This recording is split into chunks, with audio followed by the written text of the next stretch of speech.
of Lux Toilet Soap brings you the Lux Radio Theatre, starring Lupino and Robert Stack in So Big. Ladies and gentlemen, your producer, Mr. Irving Cummings.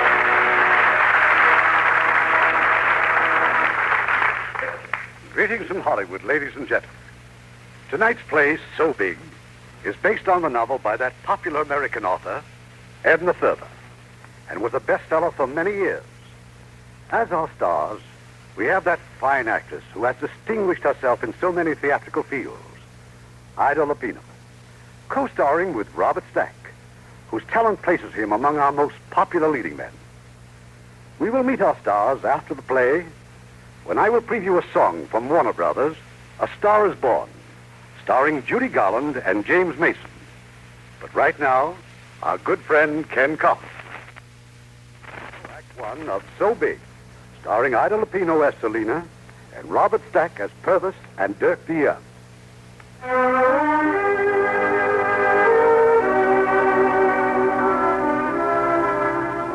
My father, Selina Peake, loved people. But he used to say there are two kinds of people in the world who really count. One kind is wheat. The other kind is emerald. The wheat are of the earth who feed the body. The emerald are the people of fire who feed the hungers of the soul. And both kinds give. My father gave. Desperately ill with his whole fortune slipping away, he stood in the Chicago Wheat Exchange, trading, bidding, maneuvering, fighting vainly to save what he could for me. He died on his feet. And there I was, fresh out of private school, alone in the world and penniless. But I had a schoolmate, plain Julie Hempel, and she and her bluff father were wheat. They were givers. Oh, I want to thank you, Mr. Hempel, for getting me this job. Don't listen to her, Father. But really, Julie, dear. Nothing to it, Miss Peake. Simple matter of hogs. Oh, Father. Well, how do hogs enter into it? The Dutch farmers at New Holland, that's just outside of Chicago, sell hogs to my butcher shops. Say they need a school teacher. I say my daughter Julie has a friend who'd be a crackerjack school teacher, and if they want to keep on selling me porkers... Yes, Father, Selina sees your point. Indeed, I do, Mr. Hempel. Anyhow, hogs did it. $30 a month, and you're aboard with Klaas Pool, the truck farmer. He's picking you up in his produce wagon in, 55 minutes. A produce wagon? It's an adventure, Julie. Father always said it's all adventure in the finding of treasure. All of life. Watch closely, Father used to say, and whenever you go, you'll see all the wonders of Baghdad. Oh, but a produce wagon. It's a magic carpet, Julie. Oh, Mr. Hempel, thank you again. Thank the hog.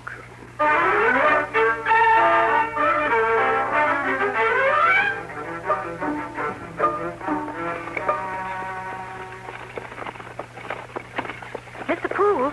Yeah? What are those things growing in the field? The ones with the cunning green tops? All vegetables is green. Well, beets aren't.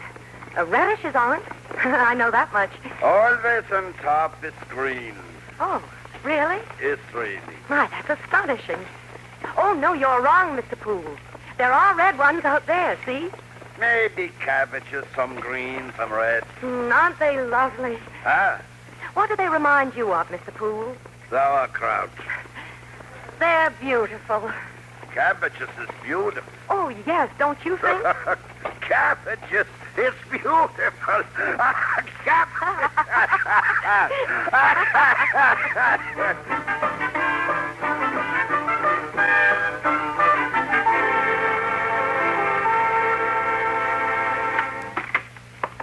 Maartje, I bring the school teacher. Come in. Thank you. Maartje! Yeah, I come and hurry so fast I can. More polite it is we should meet in parlor. The new school teacher, my wife. Hello, Mrs. Poole. Pleased to meet. You're welcome. I feel very welcome. Lay off your things. I help you. Thank you. I go for my burger off the car at the front. Front! Where you keep your son looking now? Such pretty clothes. So, Thank you. Why are you looking at me? my, how you are young. Come, your room is up. My Roelf brings a few trunks. Oh, but it's very heavy. Is he a big boy? Oh, he works by fields. is here. Oh, You like your room? yes, it's quite nice. It's just that... You have such nice things. And you are young. Mrs. Poole, you can't be very old. I mean, I am 30. 30. Well, I'm very young. I too had pretty things. Come, see what is in this old chest. I had a pretty dress once. See, Oh, my wedding dress. may I try it on sometime? It's so lovely. Oh, no. Unless you get married. It brings bad luck. But you get married to New Holland Dutchman. I let you wear it. Where I should put down the trunk. Oh, you must be Roelf.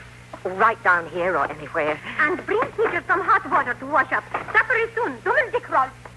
Why, you're just a boy. I work by the farm. But don't you go to school? I throw dead cat to school, Hindle. But why? I don't do it anymore. Oh, thank you, Roelf. I threw a polecat through school window once. And? School closed for a week. I could then slip in and play by the piano. Piano? Who taught you? A teacher once. A little. She gave me also a wooden book. A word book? A dictionary? Oh, thousands and thousands of words. All different. Roelf, when I unpack, I'll give you books. The Three Musketeers, Byron's poems, Tennyson, A Life of Mozart. Who? Mozart. He played the piano and wrote great music. And you will give me these books to read? And when school begins, I'll give you private lessons after school. I will carry wood for the school. I will start the stove going every morning. I will fight the big boys who make trouble in class. That is Pawn, the hired man. It is some joke about cabbages. Oh, yes. Yes, I said they were beautiful. What is so funny? Cabbages are beautiful. Emerald. What? Nothing, Roelf. But we're going to be friends.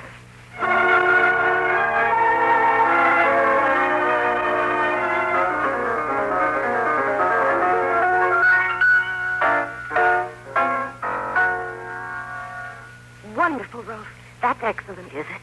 I wonder if you realize how much progress you've made during the winter. Your studies and your piano. Yeah, the potatoes I keep in my pocket. Whatever for? Well, to squeeze, to strengthen and stretch the fingers for the piano. So cabbages are beautiful. Potatoes can make music. Roelf, I've never seen you laugh before. Tell me something. What is it? You go to box supper next Saturday? But I don't know anything about it. Oh, it's in the hall over the general store to raise money for the new church organ. Each lady brings a basket supper for the men to bid on. She has to eat with the man who buys a basket. Oh. Well, I suppose I should help the cause along. Oh, yeah. I, too. So, what is that? I don't know. Something I make up. Maybe it is the box supper polka.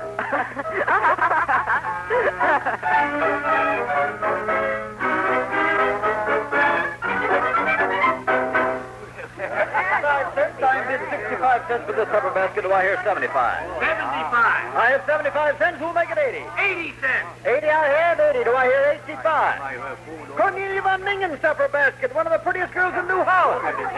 80. 81. 80 twice. 80 cents, and that's the last one I got it. Excuse me. I'm sorry. Please, I'm late. I'm sorry. Teacher. Oh, such a crowd, and I brought a supper box. Let me through to the auctioneer. Give it to me. Oh, I'll take it to him. oh, thank you very much. That little box is supper. Oh, just sandwiches and cupcakes. A man can starve. Never mind. Give me the box. Thank you so much. Hey, Holmes. Yeah? You're finished? Not yet. One more supper to auction. Who is he, Maartje? Purvis de Jong. He's a widower. He has bad farmer. Always bad luck with crops. My, he's very good looking, isn't he? Huh? Yeah, so... All right, gents. Here's a little trifle about your size. If the food in here ain't enough for you, you can tie this pretty ribbon in the lady's hair. You make big noise. You get small prices, Holmes. That's Purvis de Jong talks back. Good man. Miss Selina Peake, it says here. Miss School Teacher Peake. Maybe there's a beautiful cabbage all tied up pretty inside, huh? That's the bidding. You talk too much. Roelf. All right, Jack. said, what am I bid? 5 cents. Oh, pig, you. Who bids 5 cents? Who says it? Who is so funny he bids 5 cents? You the hook. Who, me, Purvis? Not me. He lies in his teeth. Oh, please. Answer me the hook. You bid 5 cents. 55 cents, Purvis. You don't hear me? Louder. 55 cents. I have 55 cents. $1. Rolf again. Young Roelf Pool bids $1. $2. For that? $2. $2.25. $3. $3.25. Rolf Pool, Papa killed you. $3.25 I have. $3.25. Do I hear $3.50? $3.50. $4.50. Oh, listen, everybody. They're only little jelly sandwiches, and the cupcakes fell in a little. $4.68. Oh, Rolf, you very last penny. $5. $5. Young, isn't that foolish to throw away a lot of money? You trips to market, I could make it back. Rolf, where are you running? Rolf? Poor boy. Excuse me, please. Rolf, you hear your mama? Why did you do it? You look so little. They were making fun of you, laughing. I get it back If what? if I could make quicker figures. Arithmetic. Haymarket fellas are too sharp. They do numbers in their heads like that. Well, I could help you. Wouldn't you like to come over to the pools where I stay? Say, 2 evenings a week and study? Oh, it's trouble for you. No, it's never trouble. Teach people who want to learn. Yeah. Yeah, what? Yeah, to study figures. Like you say, Miss Teacher.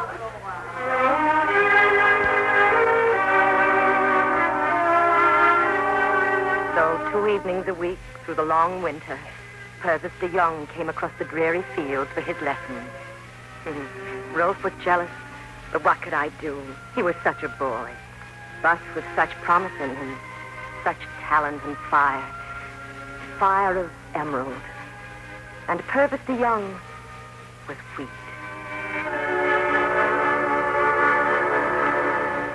Spring came, but one cold, rainy night, Purvis didn't show up for his lessons. The next afternoon, during recess, Roelf came to the schoolhouse with word from Purvis. Purvis de Young says tell you he can't come for his lessons. Why, Roelf? He is sick. Rheumatic fever. Oh, but that can be very serious. His farm is in the lowlands, Miss Teacher. Very wet. Or in summer baked hard. No good to work. Not fit to live on. Not fit for anybody to live on. Roelf, are you by any chance trying to protect me from something? It's very hard life farming. Well, don't worry. I won't marry a truck farmer. Thank you, Miss Teacher. Goodbye, Roelf.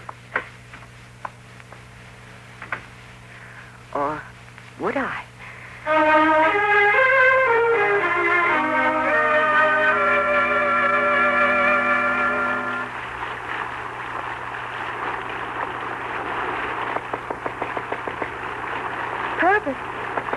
Purvis de Young, are you all right? May I come in? Oh. The door was unlocked, so I went in. Never had I even dreamed of such pitiful poverty. Everywhere there was dust. Nowhere a touch of color or creature comfort. A dense grayness just seemed to cling to everything. Here in this unspeakable dreariness, how could gallantry live? And yet it did. For Purvis de Young was wheat, a giver. But what did he receive? And I wanted to sit down and cry. But then I heard his voice from the doorway. Teacher! Oh, I'm glad you're up and about. It's such a bad weather you come here. Well, I heard you were ill. So I brought you the books and a slate. So you can keep up your studies. Sit down. Sit down. Thank you. The slate seems hardly necessary. One can write in the dust here. Such housekeeping. Yeah, maybe so is all I can do to keep going the farm. Well, here we are now. This is the problem where we left off. Yeah, that problem. It worried me. I was worried too, Purvis, about you. Why, teacher? Maybe we'd better get on with the problem. Yeah. Now, the owner of the southwest quarter sells a strip of land 20 rods wide along the south side of his farm. Yeah? So how much does he receive at $150 per acre? Go ahead. 35. Yeah, I see. 40. No, Purvis, I've told you. I cannot think. There's no need to learn. But there is, I say. I don't figure to sell the land. That has nothing to do with it, Purvis. It's a problem to be solved and a principle to be learned. Man without land is no good for woman. I don't figure to sell my land, Selina. I'm strong. I can break the land. I'll make a good farm out of it. For us, Selina. For us? Oh, no. Goodbye, Purvis. Lena. Don't go, Lena. Don't go.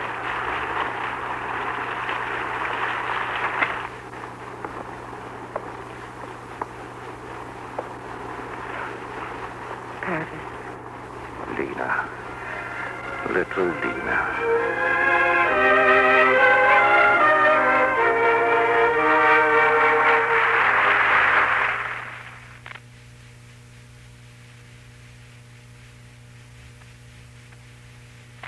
Act 2 of So Big, starring Ida Lupino as Selina and Robert Stack as Purvis and Dirk Dia.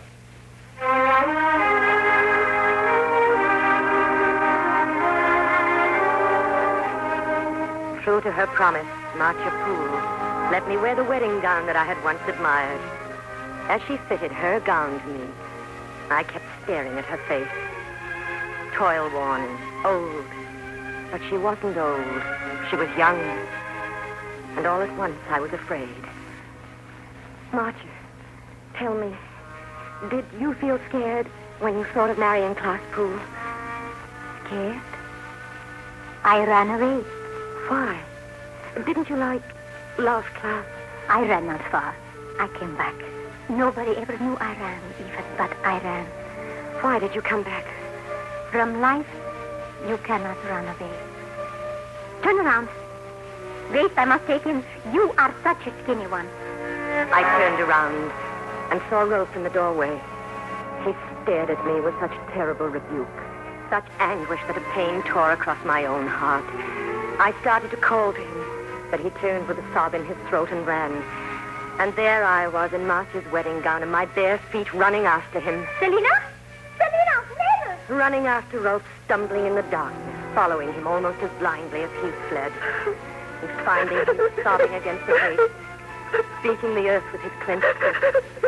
Roelf, please listen to me. You lied to me, you lied. No, Roelf. Yes, you said you would marry a farmer. Yes, I said that, but I didn't lie, Roelf.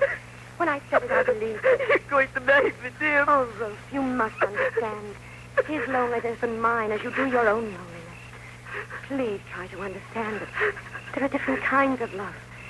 The love of beauty. And for those who share that love with you. That's you and I. And then there's the love that's to the earth. And that's Purvis de Jong. I love you both, and I'll always, always need you both.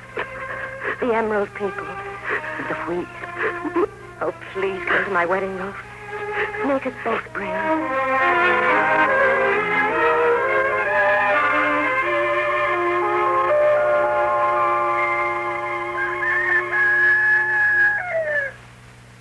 Selina? Lena? Wake up. Get up, little lazy bones. It's after 4. Oh, but it's still dark. But daylight is soon. You're a farmer's wife now. Time to get breakfast. And hurry now, little Lena. 1 whole day I've lost already getting married. Hurry! Hurry. You're a farmer's wife now. Paint the shabby furniture. Cook. Sweep. Darn 10 chickens. Milk cows. Grow old with toil, but grow strong with it. And when Purvis the young farmer, your husband, comes home from market in a downpour, cheated and sick with fever, love him and fight for him.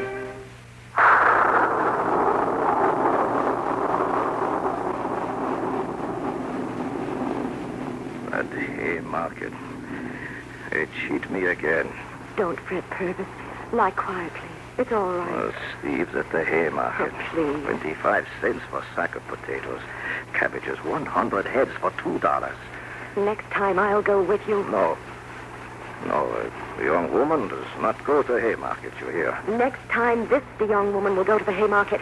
We'll teach them a little arithmetic. No. Oh, I'm not a young bride anymore, Purvis. I'm sorry, little Lena.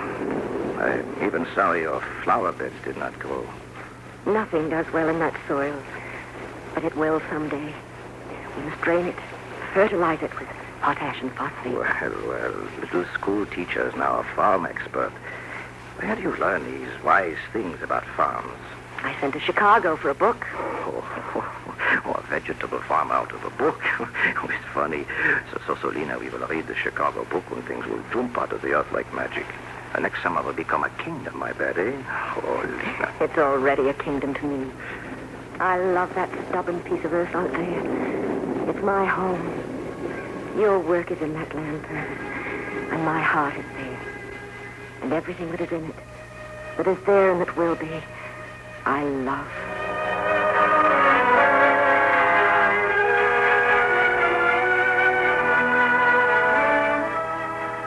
I'm proud that I, Dirk DeYoung, was born on a farm and that my father was Purvis DeYoung, whom some men called a figure. And that my mother was Selina Peake DeYoung, who was afraid only once in her life and never was afraid again.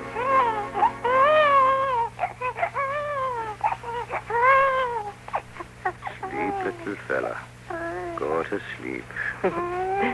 Purvis, what are we going to name him? After my father, Lena, could maybe we call him Dirk? Dirk. Dirk. I like that. Already he knows his name. See how he reaches up, up for a handful of stars. Oh, yes, darling. You'll grow high enough to touch them one day. So big. So tall in the heart. So big.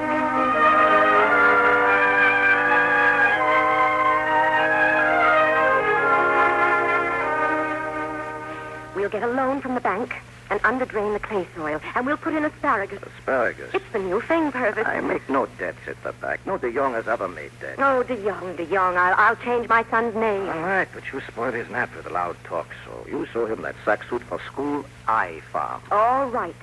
But so big isn't going to be a truck farmer. And if you take a bank mortgage and drain the southwest acres, you... listen to the book from Chicago, make talk. Oh, Purvis. Yes, come in. Roelf, come in. What is it? Where are you going with that suitcase? I thought I would bring back these books you loaned me before I go away. Away? Where, Roelf? Why? Oh, I don't know. Maybe somewhere they got some fires to be built in the music school. Oh, I used to know some people in Chicago, the Hempels. They got me my job here. I wish I could send you to them. But I haven't the slightest idea of where to reach the Hempels now. It is all right. I've worked harder alone. But keep the books, Roelf. All right. Good luck to you. We'll miss you. Goodbye. Goodbye. Goodbye. Goodbye, Roelf.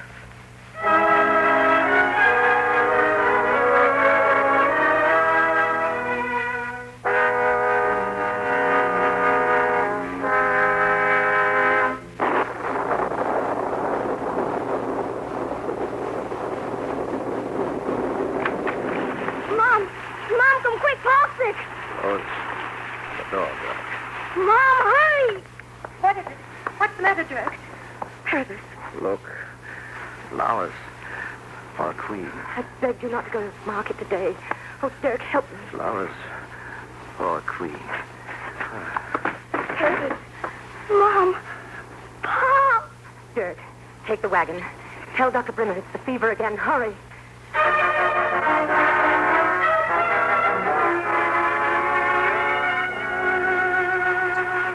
I lift mine eyes unto the hills. Whence cometh help? My help is of the Lord who made heaven and earth. The Lord is my keeper. The sun shall not strike thee by day, nor the moon by night. He will guard thy soul. Please, The Dirk. Lord will guard thy going Please, and so thy coming please, out please. forevermore. Amen. Amen.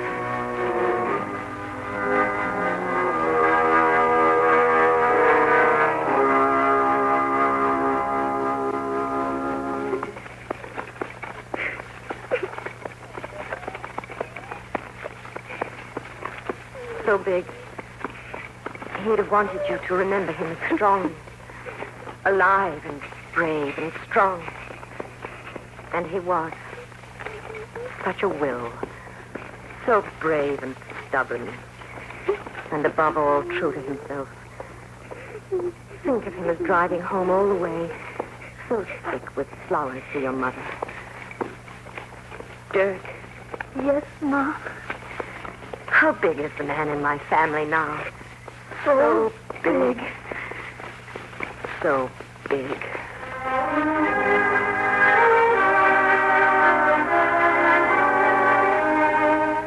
But I wasn't so big. I was only 9 years old. Mother and I could raise the vegetables all right, but we had to sell them. The only place around where they could be sold was the Haymarket, and we soon discovered that the Haymarket was a man's world. Turnips, cabbages, beets, large, firm cabbages. Beans? Only 25 cents a sack. Nice beans. Nice beans. Please, sir, look. Wonderful tomatoes. Just look. Now, lady, you might as well know we don't do no business with women. Why not? Women belong at home. Not when they have to make a living. I'll tell you what I'll do. That stuff on your wagon's curling at the edges and drying out. Pay you $1 for the whole load for fertilizer. Oh, no. You won't use my vegetables for fertilizer. All right. Suit yourself, lady. Suit yourself. Gee, Mom, what are we going to do? I know exactly what we're going to do. We're going to sell this load house to house. We're going to Chicago. Where? Baghdad's so big. Baghdad.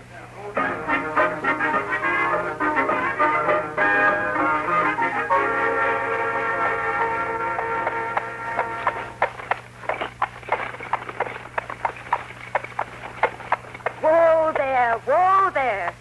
Is this where we sell them, Ma? It's a kind of nice street. Well, I wanted to show you the houses here. What do you think of that big house over there? That brick one? Yes, dear. Kind of ugly. It is rather grim and forbidding, isn't it? Looks scary to me. I used to live in that house. I loved it. You? With your grandfather, Peake. You must have been rich. Well, I guess I must have. Didn't you think it was ugly? Tell me so, Peake. How would you have built it? Me? Well, I'd put in big windows to let lots of sunlight in the wintertime. And I'd make it all light and pretty, without that tar on it. It makes it look like an old foot. Go on. And I'd take off all those fancy knobs and bumps. But don't do anything except look ugly. Lots of things. Emerald. You are Emerald. What's that? Emeralds are green. You mean I'm a green horse? No. Far from it, so big. I beg your pardon. Yoo-hoo. A lady in an automobile, Mom. You know her? No. Me? You mean me? Yes. Do you have a peddler's license? Why, no, I don't. Do I have to? Well, as far as I'm concerned, I'd like to have vegetables to my door. But last week a peddler tried it and got a heavy fine. Thought I'd just warn you. Thank you.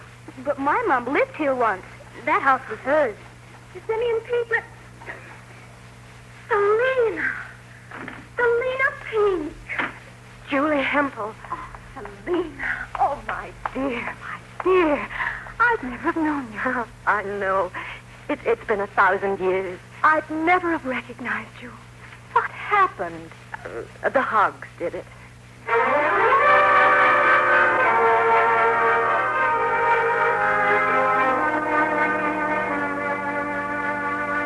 Mama, can we ride my pony again? Oh, no, dear.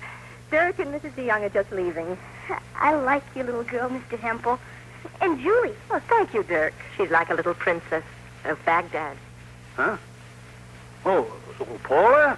Oh, that's my granddaughter, young fella. Selina, I still want to buy your farm.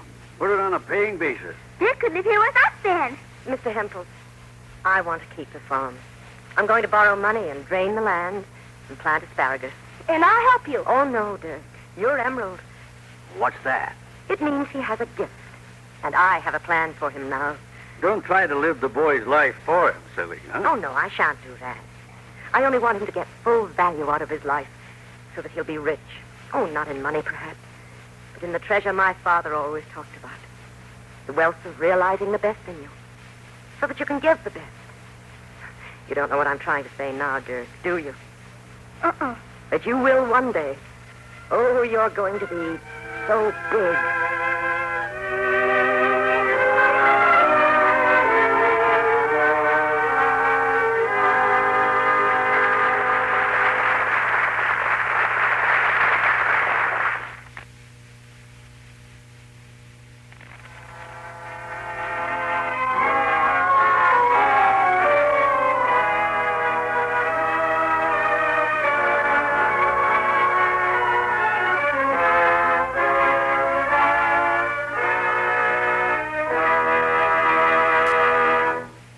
Rises on Act 3 of So Big, starring Ida Lupino as Selina and Robert Stack as Dirk.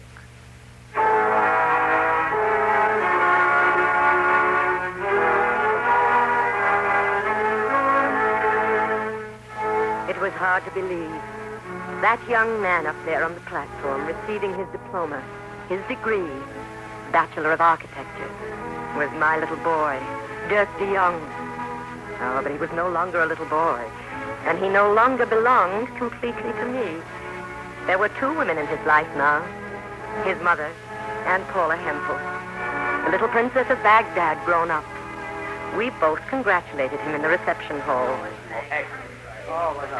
Bachelor of Architecture.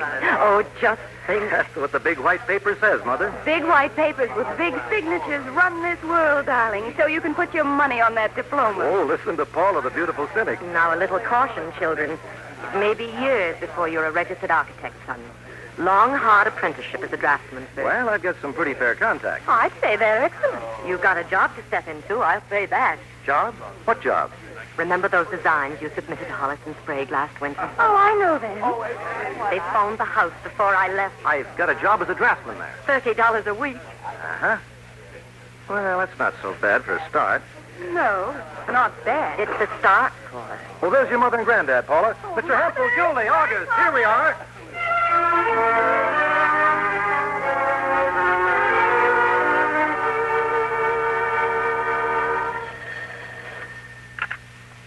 Adolescent Sprague, drafting room, de Jong speaking. Congratulations, darling. For what? Selina told me about your wonderful raise. Yeah, well, my wonderful raise now puts me in the $35 a week bracket. And I've only been here 2 years. Then, shall we try it my way, darling?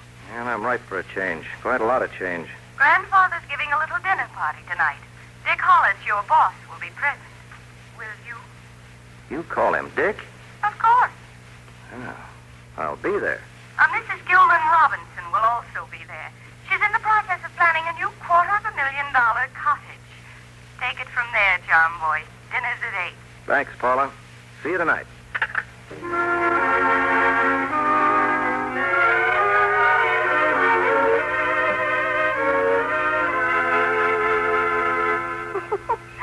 Oh, darling, you were absolutely wonderful. You devastated Hollis. Paula, won't they hear you in there? You certainly had Hollis in a May mood after Mrs. Robinson went to bat for you. Well, Mrs. Robinson has some very valid notions about architecture, and she has taste. Well, of course. That's what was so wonderful about you. Having the cheek to tell Mrs. Lakeshore Drive how to do her house. I wasn't trying to tell her. My dear boy, that's your charm. It gets me, too. A couple of more years, darling, and I'll have this project on a paying basis. But we'll build on the far North Shore. Paula, I'm very fond of you, but well, it seems to me you could do better with any one of a dozen Chicago princelings. So I could, including Dick Hollis himself. But I know what I want. Dirk, the important business at Hollis and Sprague is in contracting and selling. Yeah, but that's not what I want. I'm no promoter. I'm an architect. Dirk, Hollis is ripe. He won't wait too long for you to decide to be successful. And give up designing? Oh, you could still call yourself an architect, and you'd be so successful. Haven't you seen enough poverty in your family, Dirk? Yes. Leave things to me, then. Try it, Dirk. Will you? Emerald. What's that? Let's have a go at it anyhow. Let's try it.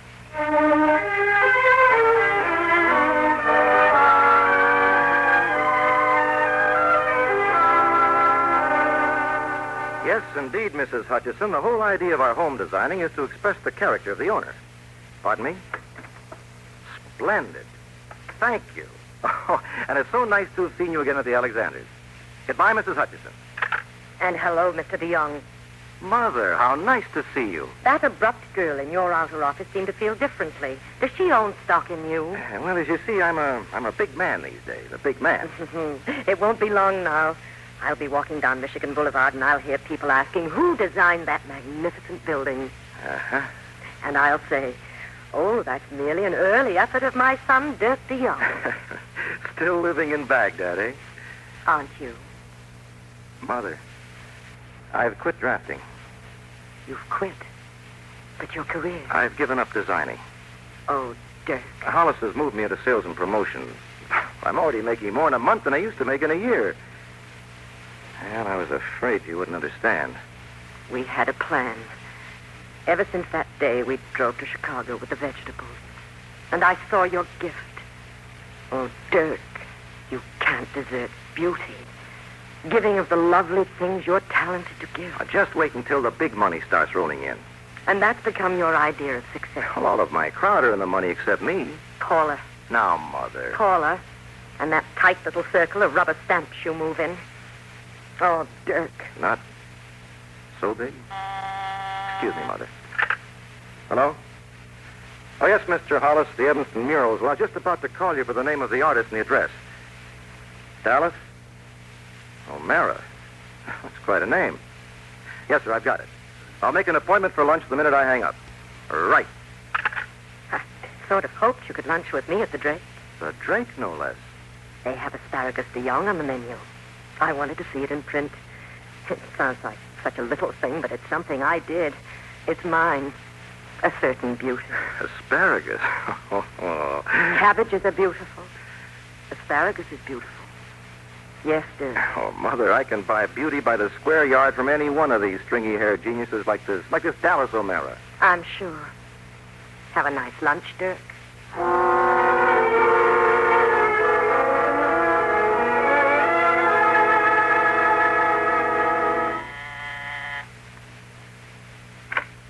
Yes? Miss, Dallas O'Mara? Yes? The artist. Yes. Won't you come in? Thank you. You know a Dallas O'Mara who isn't an artist? No. Are you interested in art? Oh, yes, very much. Say, that canvas there is very good. Oh, thank you. Very good. I mean the draftsmanship. You see, I'm an architect. Or at any rate, Thanks for that. I thought you were a stuffy front man I was expecting from Hollis and Sprague. Oh? Well, maybe we just won't answer when he rings. Maybe we won't at that. Really? I haven't made up my mind yet to do their mural. Oh, temperamental. Don't use that word. Every phony does it when he runs up against a little logical honesty. By the way, why are you here? You just didn't happen to spot my unearthly loveliness in a crowd and fall madly, madly in love with me. I'd have preferred that. Uh-oh. You're the man from Hollis and Sprague. I'm afraid I am. Oh, golly. Forgive me, will you? Only if we forget about lunch and talk it over at dinner instead, where we can really relax. Well, it's the very least I can do. But mind you, I still might not do those murals. Unless I can do something with a splash of splendor in it. Splendor? If you're really an architect, you may know what I mean. Well, I'm really an architect. It means not accepting money under false pretenses. Doing something you believe in. Giving all you've got for their money. But giving. I understand. I'm not sure you do. But I'll go out with you anyhow. Because you're pretty and you may even take me to the Roelf Pool concert tonight. Roelf Pool? I knew him back in New Holland. Really? I met him in Paris. Oh, wonderful.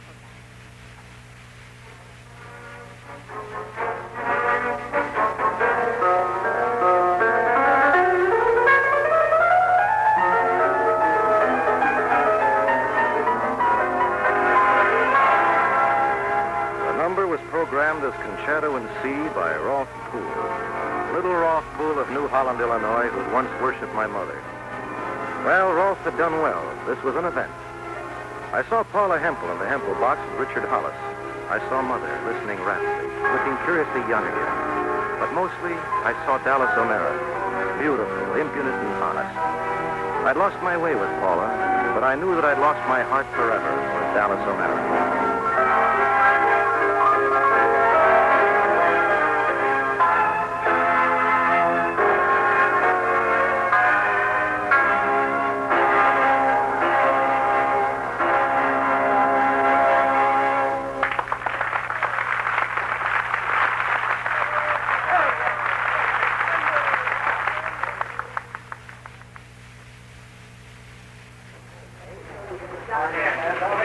Dion, the pride of the North Shore. The gilded youth who found success under a stack of blueprints. Paula, please. Hollis will hear you in the next office. Got to believing you did it yourself, didn't you? No, you did it, Paula. Well, I suppose the debtor always hates his creditor. Paula, see here, there's For no... weeks you've been seen everywhere with that Dallas O'Mara woman. I happen to be in love with her. Yes, it just so happens, doesn't it? Well, you haven't been doing badly with Dick Hollis. And I'm going with him to Mrs. Robinson's reception for Roelf Pool tonight. Well, I'm going to the reception, too. Oh? Planning to be there with your bohemian friend? Dallas was going to let me know today. We're having lunch, I think.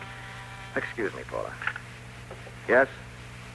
Oh, tell Miss O'Mara to come right in. Don't trouble to introduce us. I feel as though I know her only too well. Oh, I beg your pardon. The master builder will see you now, Miss O'Mara. Oh, dear. Another of the victims of your deadly charm, Dirk? That master builder sounded like a low blow to me. Yes, it was. I planned to be an architect, but Paula made me a success instead, you see. I see. Too bad. Dallas, I know how you feel about your work and honesty and all that.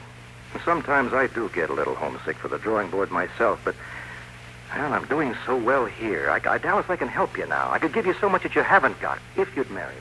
What I haven't got, Dirk, I don't need. I'm sorry. Dallas. The lessons in splendor are over. I did my best, but you flunked out, Sonny. What do I have to be to cut some ice with you? Do I have to be some long hair with a velvet jacket? Oh, no, Dirk. I'll probably marry a horny-handed son of toil. I like hands with their scars on them. There's something about a man who's fought and been shaken a little. You haven't a mark on you, and your hair isn't even mussed. I'm terribly sorry, but that's how it is. You're all smooth, and I like 'em bumpy. Listen, Dallas, I'll do anything. I'll go back to being a draftsman. I'll go back to the bottom No if you... good, Dirk. Too late. I won't give up that easily. You're going with me to the Roelf Pool reception tonight. I'll call for you early. I won't be in. Rolf wants me to go out with him to see your mother today. She'll be there, won't she? Yes, of course. It's her busiest season. Goodbye, Dirk.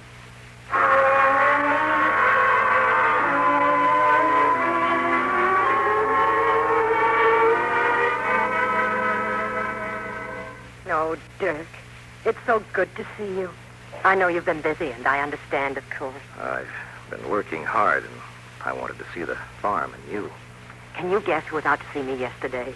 You'll never guess. Never guess. Who, Mother? Roelf Pool and Dallas O'Mara. Little Roelf Pool, who thought he was in love with me years and years ago.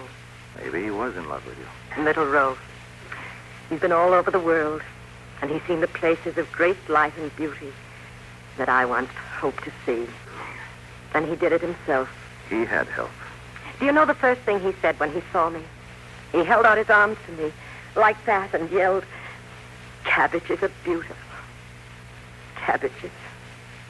Mother, I've lost Dallas. Oh, I was afraid you might. You were right. I deserted beauty, and beauty turned on me. I was too stupid to see it, to know that you were beauty your whole life and the way you looked at life. She was so much like you. You were both emerald. And I lost you. I lost you both.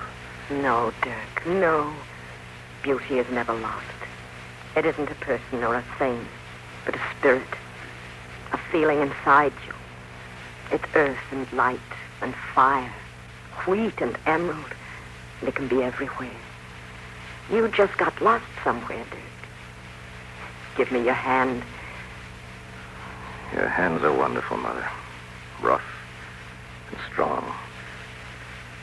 Dallas said my hair wasn't even mussed. It's getting that way. Do you think so? You've had a jolt coming, and you got it. You know, I might have another whack at that drawing board after all. You are growing up. Will I ever grow up enough to interest a Dallas O'Mara? Oh, yes, son. And to take a handful of stars, too. So tall in the heart. How big is so big? Very, very tiny, I'm afraid. Then you've grown up already. So big.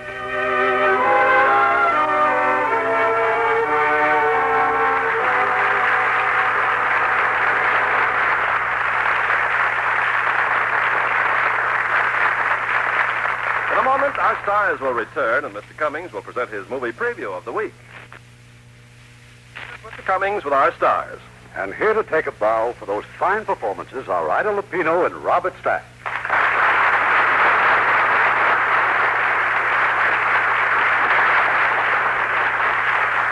Ida, I always feel a little nervous when you're on the show. You're not only a fine actress, but a great director. Nervous, Irving. After last week's production of Wuthering Heights, it was perfectly beautiful. You know, I played the part of Kathy twice on this stage. Are you partial to the heavy drama, Ida? Yes, I think so, and you ought to be, too. After that performance you gave in The High and the Mighty. Warner Brothers must have been thrilled with it, Bob. They certainly were, but 20th Century Fox was even more impressed. They signed him to a long contract. Well, I don't think Warner Brothers needs to worry. They just got about to release A Star is Born with those great stars Judy Garland and James May.